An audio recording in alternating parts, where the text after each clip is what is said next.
Transparency International has launched the 2012 Corruption Perception Index, which measures the perceived levels of public sector corruption in 183 countries.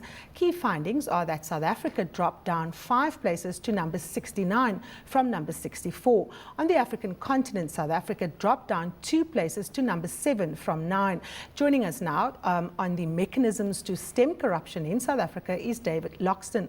He is the director at Werksmans Attorneys. Mr. Loxton, thank you so much for joining us. South Africa's public service is said to be ranking at number 69 in the world. It was ranked a little bit higher than before. We are sitting with Brazil and Macedonia on a score of 43. What does that say about the South African public sector? Well, I think the short answer is it's not good, not something to be proud of. One must bear in mind that these are perceptions, but perceptions, I think we all know, are reality. And if one travels internationally like our captains of industry do, and I myself am fortunate enough to go overseas quite often, talking to people, it's rather embarrassing when one hears what they think of our country. So it is not a nice thing to know that we are perceived as being so corrupt. What is really interesting, of course, is South Africa is the largest economy, the most diverse, but countries like Rwanda, Botswana are doing very well. In fact, Botswana is looking, to be in the pound seats, the country least corrupt on the African continent. What would you say is the reasons for the differences, particularly if you consider a country like Rwanda's history, for example? Yes, I think. Look, it's a difficult one to answer, but I suppose in a nutshell, one can say it starts at the top. The tone is set at the top, and one has to see a political will to stamp out corruption. If there's not that will, which will then filter through to the business sector, it simply ain't going to happen.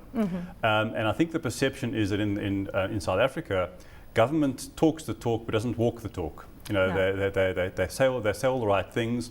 But when it comes to certain people and certain individuals, they are seen as being beyond prosecution, and they're protected. And that, I think, is the problem. It really is. So we have these wonderful mechanisms, but no follow through.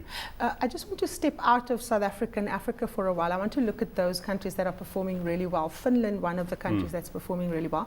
Take us through the kind of countries that looks really good in terms of perceptions around corruption, and how that is tied to what actually happens in those countries. Yes, well, I think if one looks at countries like, you mentioned Finland, you also have Australia. Now, I find Australia quite fascinating because I was chatting to an Australian lawyer, in fact, in June this year. And he said to me, these perceptions are, in fact, wrong. Oh, really? That is very interesting, because I wanted to ask, of course, I understand that in many ways perception is important, especially around creating confidence in a country and its structures and so on. But to what extent does perception actually tally with reality? And let's use the Australian example. I think, look, the point he was making was the perception is that Australia is clean. What he said to me was it's actually not there. The nepotism is absolutely phenomenal. He said that the Australians will all tell you that jobs are given to pals and family. But when we discussed it and explored it, the difference was that the public gets value. So there might be the family of a politician getting a taxi contract, for example, or a building contract. They actually do the job quite well. I think the difference is in this country, people get the jobs and don't do it well. In fact, it tallies with what someone was saying to me, that South Africa is not unique in terms of corruption. It happens even in the most developed countries. And the person was citing a place like America where, wheels are oiled routinely. But again, the point that you made, if someone promises to build a bridge, it's not going to collapse in 6 months, Correct. Even though, the wheels were oiled to get that contract. Let's come back to the question around political will, and of course people talking the talk but not walking that talk. Let's go through South Africa's raft of anti-corruption measures, particularly from the public sector. What do we have on the books that will enable us to do this, and why is it not being done? Yes, look, the main legislation is our Protection and Prevention and Combating Corrupt Activities Act. In terms of the public sector, there's a Public Finance Management Act, which is their Bible. You have the Municipal Finance Act. One has the, obviously, Prevention of Organised Crime Act. So there's a whole raft of legislation.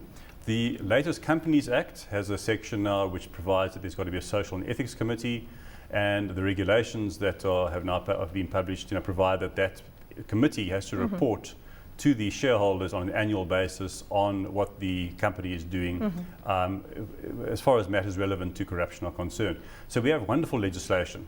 It's the implementation that is the problem. Is the implementation or the lack thereof linked to the fact that what we perhaps need is an overarching body that deals with corruption? Is it perhaps not necessary to have a more centralized approach, or is it necessary to tackle corruption across the kind of spheres, and do we need these different bodies to deal with it? That's an interesting question. I mean, certainly my view is that one has to have a holistic approach. So whether one has a centralized body or one has a decentralized approach won't really make too much difference. I think one has to see a skills transfer, because the problem we have is in a serious lack of skills, both in our policing and our prosecutorial authorities. And that's a generalization. There are some wonderful people, very able people, but generally the skills are lacking and the resources are lacking. And that's why you find individuals like myself being employed in this space to assist companies stamp out corruption.